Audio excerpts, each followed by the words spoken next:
अस्सलाम वालेकुम। मेरे चैनल को सब्सक्राइब करें, लाइक करें, मेरे वीडियो को फॉलो करें। नसीब अल्लाह के हाथ में है, लेकिन दुआ का अख्तियार उसने तुम्हें दिया है। याद रखना, दुआएं नसीब मोड़ देती हैं। हमेशा उस वक्त बोले जब आपको एहसास हो कि आपके अल्फाज जो कहने जा रहे हैं आपकी खामोशी से ज़्यादा खूबसूरत हैं।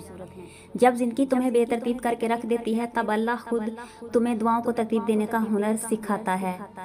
इंसान के हालात अच्छे हो जाएं तो लोग भी अच्छे हो जाते हैं।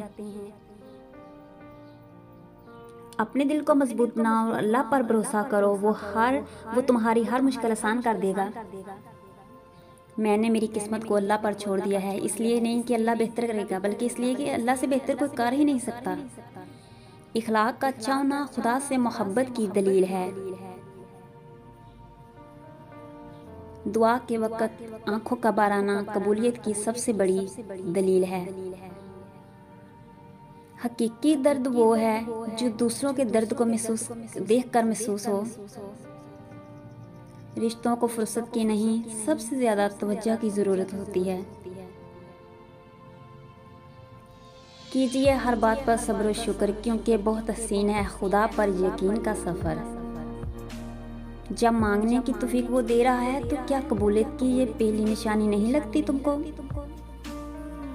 और फिर वक़्त आखिर साबित कर ही देता है कि अल्लाह के फ़ैसले हमारी ख्वाहिशों से बेहतर हैं। अल्लाह ने अगर दिल दुआओं की जानब मोड़ा है तो कुछ तो है जो उसने बदलने का सोचा है। बेशक एक रब ही है जो दिलों को करार देता है। जिसने दुआ मांगने की तौफीक दी है तो उस दुआ को कबूल करेगा भी वही।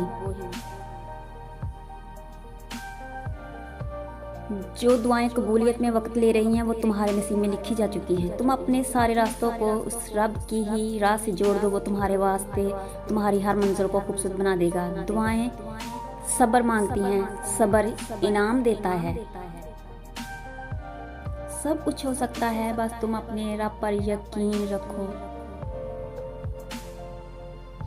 जब दोस्ती रब के साथ हो जाए तो वो तरबियत भी करता है।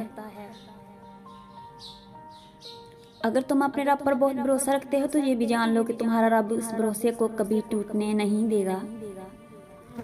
अल्लाह से असल मोहब्बत उसके फैसलों पर राजी होना है। दिल की ख्वाहिश हो या ना हो, दिल बनाने वाले की मर्जी को सबसे मुकद्दम रखना चाहिए। कौल से अखलाक और अमल से किरदार तश्कील पाते हैं। दिलों में उतरने के लिए सीढ़ी को नहीं बल्कि अच्छे अखलाक की ज़रूरत होती है।